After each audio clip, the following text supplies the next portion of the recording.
新剧一出，张起灵被挑战，老粉炸锅了，这谁演的才配叫真小哥？每个演员都在用自己的方式诠释张起灵，但那个穿黑衣、背长刀、默默守护的身影，早已成为我们心中无法复刻的神话。张起灵这人说喜欢吧，又觉得冷得让人发慌；说烦吧，可心里又老惦记着他。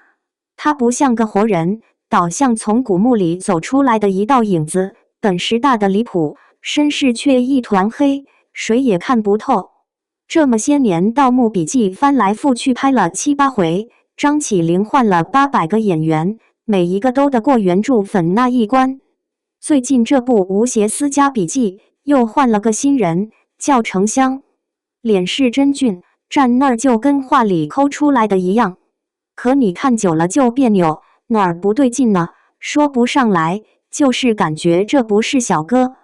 你想想杨洋那版，那时候他才20出头，满脸胶原蛋白，按理说演不出那种千年寒冰的味儿。可他在七星鲁王宫跪拜周穆王那段，眼神死死盯着棺材，一点不飘，一股子狠劲压着，不像个刚毕业的大学生，倒像个背了100年债的孤魂。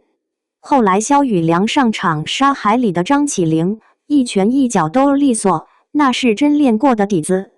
最绝的是他看吴邪的眼神，想靠近又不敢靠，书里写的挣扎，他演出来了。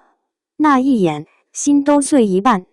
再看程香这版，打戏软绵绵的，敌人飞过来他还愣在原地，等反应过来人都跑了。有场戏是他站在悬崖边望远处，本该是那种天下与我无关的冷漠，结果他眼神空的像在等人喊卡。网友说的损，这哪是守门人，这是走丢补习班的小学生。可有意思的是，每个演员都在用自己的方式扒这个角色。黄俊杰演的时候没那么神，反而更像个人。下雨天他把伞全偏给吴邪，自己淋着，镜头扫过去，嘴角微微动了一下。弹幕炸了，妈呀，小哥笑了，暖死了。张康乐演少年时期的张起灵，反倒加了点脆弱。有一幕是他抱着膝盖坐在墙角，听见别人提娘字的时候，手指突然抓紧了衣服。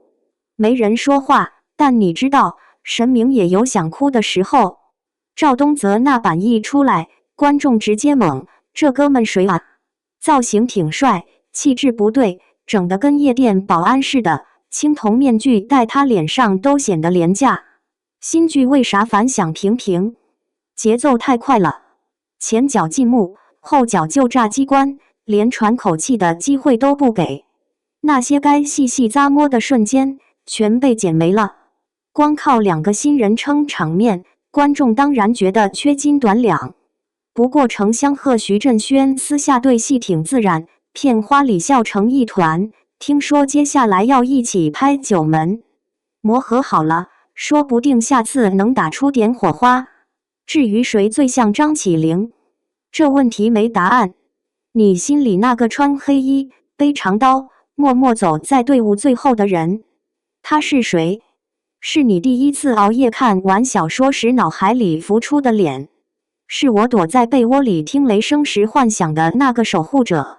他不是某个演员，也不是一张标准照，他是我们自己信过的神话。只是每次有人重新穿上那件黑外套，我们都忍不住想问一句：是你吗？你还记得我吗？